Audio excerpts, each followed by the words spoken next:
Welcome back to the Talking Hedge. I'm Josh Kincaid, and this is your Cannabis Business Podcast. This week's cannabis news: the FDA and CBD, the States Act, Cresco and Origin, House, Europe, and High Times.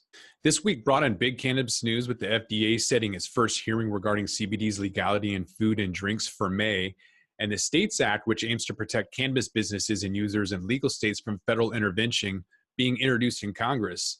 As for the FDA's hearing on CBD, Tim Moxley, the founder and edibles brand Botanical Global, said that he thinks it's a huge step forward for consumers that are clearly very excited about having CBD introduced in everything from topicals to infused food and beverages.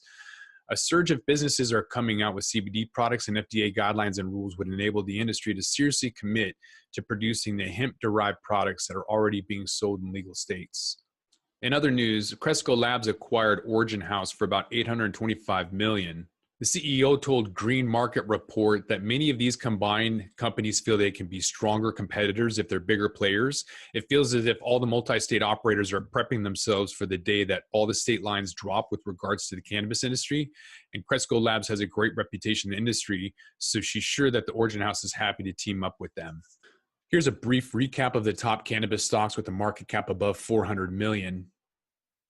Acreage Holdings at 4.1% over the last 5 trading days. Afria up 8%. Aurora up 1%. Canopy down, or flat rather. Curaleaf at 8.3%. GW Pharma down almost 2%. And Tilray down over 9%. And High Times is undergoing a larger corporate restructuring aimed at stepping up its content and products. CB2 Insights, a provider of predictive analytics tool and data-driven software for the cannabis industry, acquired Colorado-based medical cannabis clinic group Ray of Sunshine Health Services, operating as Relax Clarity. This acquisition follows the March 20th announcements of an arrangement to acquire Arizona and Colorado-based Medieval. Quote, "At CB2 Insights, we continue to focus on bringing a new level of clinically validated, evidence-based data to the medicinal cannabis industry. Much of the data that we collect that is used to build analytical tools and insights come from our own clinical operations," end quote. Hemp company Folium Biosciences announced the launch of Folium Finance, which they said is the hemp industry's one-stop shop program offering CBD hemp customers supply chain financing, competitive CBD merchant processing services, traditional accounts, CBD hemp-friendly credit lines, P&C insurance, and employee insurance benefits. CropLogic Limited, a global agricultural technology company, said it's utilizing agricultural technology to optimize yields from its trial hemp farm in Oregon. After receiving its first shipment of industrial hemp seeds, the company is germinating them at a third-party nursery in Oregon ahead of a May scheduled planting. While the passing of the Farm Bill in late 2018, acreage under industrial hemp in Oregon has and will continue to increase significantly, said CropLogic CEO James Cooper Jones. Quote, "By demonstrating CropLogic's technologies such as CropLogic Real-Time on industrial hemp at its trial farm this season, CropLogic is well positioned to take advantage of what's likely to prove a lucrative and expanding market." Here's your weekly deal watch. Debt capital raises increase among public cannabis companies. While the total number of capital raises in the cannabis industry so far this year remains less than the same period in 2018, debt raises among public traded companies are significantly outpacing those of last year. Public companies have been involved in a total of 33 debt raises for the first 13 weeks of the year, compared with just 19 in the same period in 2018. The value of the debt raises totals $765 million in 2019, compared to just under $475 million last year. The fact that there's more public companies in the cannabis space compared to the previous year may be a contributing factor, but the data also showed that these companies are actively seeking funding, primarily to drive further expansion. Moreover, debt funding gives companies an alternative to equity financing, which requires businesses to issue more shares. Debt financing is a good indicator for the industry. It's more normalization. It's showing that investors are willing to not only invest in the industry in equity, but to take on more risky investment vehicles like debt financing, which we really haven't seen a whole lot of. But according to the data from Viridian Capital Advisors, it looks like those transactions are increasing, which is all a good sign for the industry. The U.S. is gaining ground on Canada's struggling race for pot revenue. Planet 13 Holdings generated more revenue from one flagship store in Las Vegas last month than Cronos did across Canada in the fourth quarter. Yet Cronos' market value is about 21 times larger than Planet 13. The valuation gap is just one dramatic example of the persistent disconnection between Canadian and US cannabis stocks, and a reminder of the potential size of the American pot market as legalization spreads. Canadian companies with US operators have been held back by the illegality of the drug at the federal level, which has depressed their shares because it's harder for them to access top exchanges, banks, and institutional investors. But the big Canadian cannabis companies are facing their own limitations and restrictions that are eroding their first mover advantage. On a whole bunch of fronts, the head start that they had is rapidly eroding. In many ways, the US multi state operators have a significant competitive advantage now over the Canadian companies. Based on their latest quarterly numbers, the two biggest Canadian companies by revenue are Canada's Canopy Growth and Aurora Cannabis. The next four operate in the US, and American companies now make up 6 of the top 10. In addition, most of those US focused firms generated higher gross margins than their Canadian counterparts in the most recent quarter, according to Bloomberg data. Among the top 10 companies by market value, the split is now 50-50. The numbers are indicative of the double threat faced by the Canadian cannabis producers of domestic sale limitations and exclusion from the huge potential of the US market. Canada's legalization of recreational pot in October gave its companies early access to the capital markets and an eager investor base, but the rollout has been patchy with product shortages and limited retail network curbing retail sales. Meanwhile, any Canadian companies that are listed on the Toronto Exchange, the New York Stock Exchange, or the NASDAQ are restricted from operating in the US because of federal laws. So this means that Canadian licensed producers risk missing out on the markets that estimated to be worth $22 billion in legal spending by 2022, leaving the spoils to their US counterparts. By contrast, the Canadian sales are forecast to reach $3.8 billion by then. Several Canadian firms have established international operations in places like Europe and South America, but that isn't really a substitute for US growth. Canada's restrictive marketing rules make it difficult to establish recognizable consumer brands, and their country's cold climate isn't ideal for growing cannabis. In addition, U.S. legalization of hemp has made the popular non-intoxicating CBD compound more widely available across south of the border, all adding up to a disadvantage for Canada. For now, Canadian producers benefit from significantly higher prices than their U.S. counterparts. Wholesale prices averaged Canadian $6.94 per gram in the week ending April 5th, or about $2,360 per pound, more than double the average price per pound in the U.S. The gap is bound to close as significant growing capacity comes online over the next year, eroding margins. This poses a challenge to Canadian companies that are already struggling to generate revenue growth. Meanwhile, the big U.S. players are engaging in large-scale acquisitions, including Harvest Health and Recreation's recent acquisition of Verano Holdings and Cresco Labs, both all-stock deals worth over $800 million. Canada hasn't yet lost its first mover advantage, though it's at risk, according to a recent analysis of the market by ArcView Market Research and BDS Analytics. By being the first among major world economies to move to an adult use legalization, Canada has already created the most valuable cannabis companies in the world. Whatever happens in the domestic market, the race for world domination is theirs to lose. The recent cannabis banking bill is set to boost gains for cannabis companies. The much-awaited cannabis banking bill was finally passed by the House Financial Services Committee on March 28. This opens up avenues for legal and effective financing for cannabis companies in the U.S. The bill seeks to safeguard the process of financial lending to cannabis companies in the country. It would not only protect the industry's credit lines, but also aid cannabis ancillary industries in the country. The ancillary sector has been suffering from financial uncertainties associated with the legal status of cannabis in the past. The wave of cannabis IPOs are supposed to continue in 2019. With the host of cannabis companies listing in 2018, the trend is likely to continue this year, courtesy of the favorable conditions. The Cannabis Heavy Exchange Traded Fund ETFMG Alternative Harvest Index rallied 45.8% this year to date. It's largely expected that Pax Labs, a cannabis-focused vaporizer company, will soon go public. The company raised $20 million last October. Next on the list might be Harborside, the California-based operator of a chain of retail pot shops. Current players in the cannabis industry like Cronos, Aurora, Innovative Industry Properties, and Canopy Growth have posted excellent year-to-date returns of 77, 82, 80, and 61% respectively.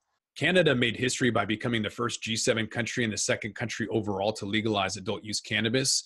So a study shows that Canadian cannabis market could reach $5.2 billion by 2024. Of course, the legal rollout of Canadian cannabis was fraught with shortages and limited retail presence of poor product selection. In 2018, legal cannabis spending grew by 65% to 670 million. However, in the last 2.5 months of 2018, adult use sales reached 112.5 million, falling short of estimates. It's my opinion that a lot of these investors are just speculators anyways, but they're probably investing in the fact that there's exports to places like Germany, where they have 70,000 individuals that have authorized insurance for medical cannabis, as well as other countries. There's dozens of opportunities for international export for Canada. So I don't think local consumption is necessarily the end all, but these firms are expanding their presence not only in Canada, but in other countries, either through exports or by establishing full-scale cultivation and distribution operations. No matter what occurs in the Canadian cannabis market, these companies have already established themselves as a global leader. Shortages weren't completely unexpected in Canada. We've seen that in every single state and every new entry, so we all expected it. Stricter rules in some provinces mean that overall cannabis spending might be affected, with more consumers continuing to access the illicit market and its lower prices. In a new report, ArcView Market Research and BDS Analytics projected the legal cannabis market in Canada could reach 5.2 billion by 2024, with the bulk of that figure representing adult use sales. The theme seems to be that companies are going to Canada and filing IPOs to access the capital, using that coming back into the States and buying hemp assets, probably to take advantage of the 280E provisions. And use as many tax write-offs as they can in the eventuality that cannabis THC is legalized, and then they can utilize all those property, plant, and equipment. So in the meantime, how many more companies are going to come into the market? And so Yahoo Finance brings up the question, when will Aurora Cannabis make its move into the US? Aurora Cannabis can't expand into the US market. At least it can't do so and retain its listing on the New York Stock Exchange and Toronto Stock Exchange as long as cannabis remains illegal at the federal level in the US. But two of Aurora's peers, Canopy Growth and Tilray, are already making moves in the U.S. cannabis market in a different way. Hemp is now legal in the U.S. thanks to the passage of the 2018 Farm Bill in December. Canopy is building a hemp industrial park in New York to produce hemp-based cannabidiol. Tilray recently acquired Manitoba Harvest, which has hemp food products in around 13,000 U.S. stores. So far, however, Aurora hasn't announced any deals about expanding into the U.S. When will the company make its move?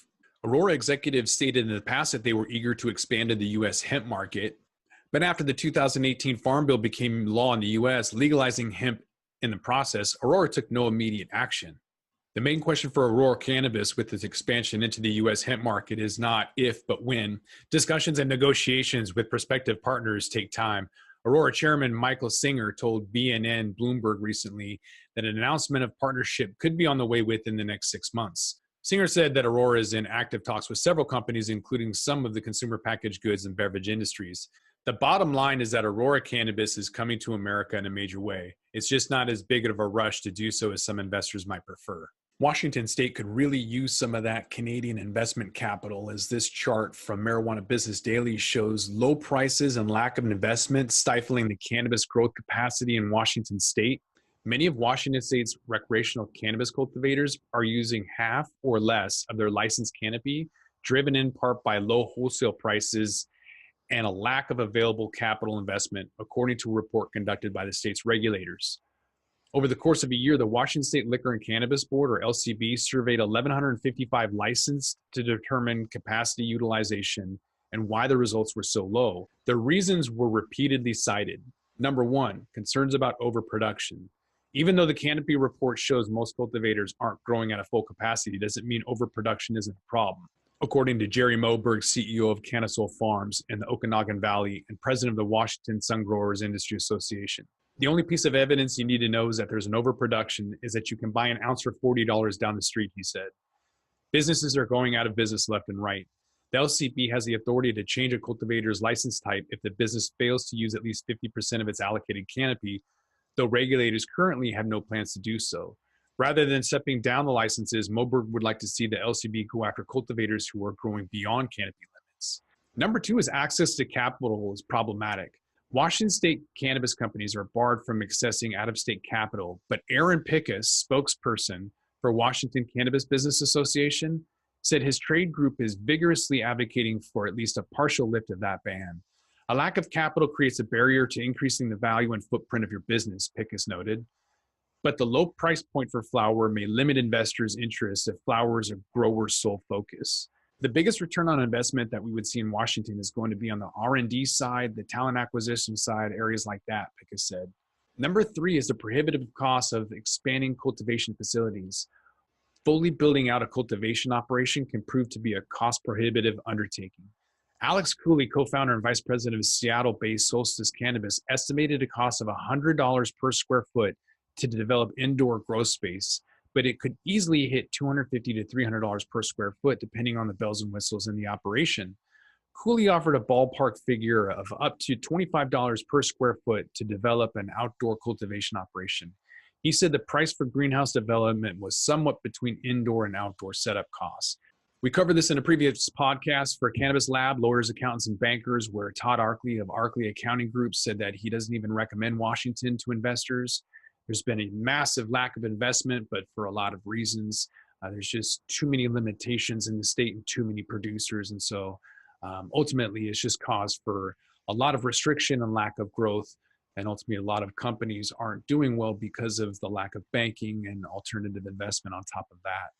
I think we'll end up seeing some capitulation, consolidation, mergers, bankruptcies, if they can go bankrupt for a Schedule I drug.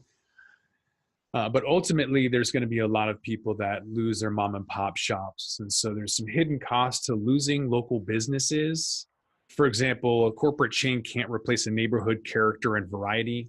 There's a loss of neighborhood character and variety replaced by homogenized chains and lifeless shuttered storefronts. U.S. supply chains getting excited about cannabis. Companies can't stop talking about cannabis, hoping in part that they can catch the investor interest as the booming economy around the drug lifts revenues throughout the supply chain. In a sense, many companies are looking to replicate that strategy of lawn and garden products. Company Scott's Miracle-Gro, which has transformed itself over the last couple of years into a player in the cannabis industry by focusing on the sales of lighting, fertilizer, and growing systems specifically made for cannabis. Shares of the company, which acquired a competitor in hydroponics for $450 million in 2018, are up nearly 30% for the year to date, a rally about double that of the benchmark S&P 500. But just about how much revenue will come from cannabis-related sales into businesses that are further afield from the plant remains unclear. For supply chain companies like Chart Industries, revenues from cannabis realistically could be a couple of percentage points a year. That, however, doesn't mean it will be insignificant. In the gold rush, it was up to people who were making the picks and shovels for the gold miners that made the most money. This is the case for a lot of those companies that have absolutely nothing to do with the cannabis historically, yet it's benefiting from the picks and shovels opportunity. The outsized investor interest in cannabis and growing recognition of cannabis as a therapeutic drug may prompt more company management teams to openly discuss how their products are used by the cannabis industry in hopes of attracting shareholders. Some, like alcoholic beverage company Constellation Brands and tobacco company Altria Group, are making investments in the cannabis industry to proactively move into an industry that poses a threat to their existing business lines. Yet others are starting to discuss canopy as a way to tap into changing attitudes towards cannabis. Either way you look at it, people are jumping in. It's either a money grab or it's for holistic purposes, but regardless, I think that this is going to be the biggest transformation of wealth in history, or at least that we've seen in the last generation. A repeated theme on this podcast has been normalization. And so with Walgreens' new CBD push, trying to be edgy without being risky is just one more example of us moving towards normalcy. As this Yahoo Finance article goes on to say that Walgreens will soon introduce cannabis-based products to some 1,500 stores in states where it's legal to do so in an effort to meet what it says are the needs of consumers looking for a wide range of accessible health and well-being products. Although legal weed is gaining greater acceptance in many quarters, big corporations are still very leery about becoming too closely associated with it until it's legalized at the federal level. But topical creams, patches, and sprays that have been infused with cannabidiol or CBD seems a safer way to enter the market. We have a drugstore near my house called Bartell Drugs. It's kind of a local version of Walgreens. So I walk into the store, I see that they have some Charlotte's Web and CBD products and thought that was interesting. Right across the street is an adult retirement community. So it kind of dawned on me, I might want to walk in there and see if they have some questions about the products. So I made an appointment. I talked to the director of activities, or actually the director of the entire facility. So I started talking to her about CBD, and she said, "Oh yeah, I'm very interested about learning about the CBD. I don't know about it either." So she thought that that was a value add for not only her but her residents at this retirement community. So I scheduled to have a licensed massage practitioner come in, who's a member of Normal and the Cannabis Alliance, and after we got the appointment scheduled, the licensed massage therapist said that she was really excited about teaching about cannabis. And that's when the record player just skipped and everything stopped. The director of the adult retirement community said, absolutely not. It's irresponsible to talk about cannabis. I would never introduce cannabis to my community of retirees and my members and the residents. And that was it. Silence after that. So I found it very interesting that you can talk about CBD, but the moment you mention cannabis, then everything stops, even though you're talking about the same thing. So the whole education component is going to be very difficult. When you have to educate and then sell, it's always the hardest thing. So even though Walgreens is going to be selling these items on an end cap with a nice display, the prices are high and the education is not there. They do have pamphlets, but people are just they're just not comfortable with it. And then when you have places like a retirement community next door and no one there feels comfortable talking about it, it makes that even more difficult. So how do you talk about cannabis at the workplace? I don't know. There's really nothing to share on the article, so why don't you tell me? In addition to Walgreens selling CBD products and CVS, it looks like Unilever doesn't want to feel left out. So they're going to enter the cannabis market with subsidiary CBD-infused products. The move signals a growing acceptance among cannabis consumer packaged goods companies to join the fast-moving cannabis market. Schmidt's Natural, which was acquired by Unilever in December 2017 for an undisclosed sum, plans to release deodorant products that will infuse either hemp or cannabidiol as a key ingredient later this year.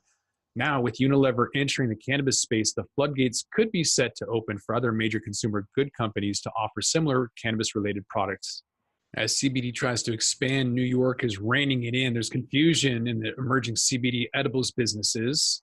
New York City health inspectors have seized thousands of dollars worth of CBD-infused food and drinks. The crackdown came just weeks after federal law explicitly made CBD legal across the country. The New York City crackdown highlights the inconsistencies that emerged in the federal, state, and local rules governing CBD, bewildering the small but growing number of businesses selling edibles in New York and other states. Consumer interest in CBD tinctures, topicals, creams, and edibles has grown in recent years in steps with the piecemeal legalization of cannabis, which is now permitted as either a medical or recreational drug in 33 states, while still banned by the federal government. In 2018, U.S. consumers spent an estimated $300 million on CBD food and drinks, according to a report by Cohen Washington Research Group. The 2018 Farm Bill enacted in December was intended in part to clear up the legal status of CBD by legalizing cannabis extracts derived from strains of the plant known as hemp that contain very low concentrations of THC, the main psychoactive component in marijuana. But the law also created new confusion for businesses wanting to sell CBD food or drinks. For some, it's impossible to follow one set of regulations without being in breach of another. It's unclear whether New York City's health department will allow cafes and restaurants to sell CBD edibles, even as a dietary supplement, despite New York State's officials saying such products are legal. Colorado, Maine, and other states have attempted to clarify the states of CBD-laced edibles by passing laws allowing the addition of CBD to food. The FDA said it may make an exemption for CBD, allowing it as a food additive or dietary supplement, even though it's now listed as a drug. It will hold a public forum on the issue in Maryland on May 31st. While the conflicting rules at the best haphazard enforcement, CBD vendors say that they're pressing ahead, devising their own strategies that they feel are at least gestures toward compliance.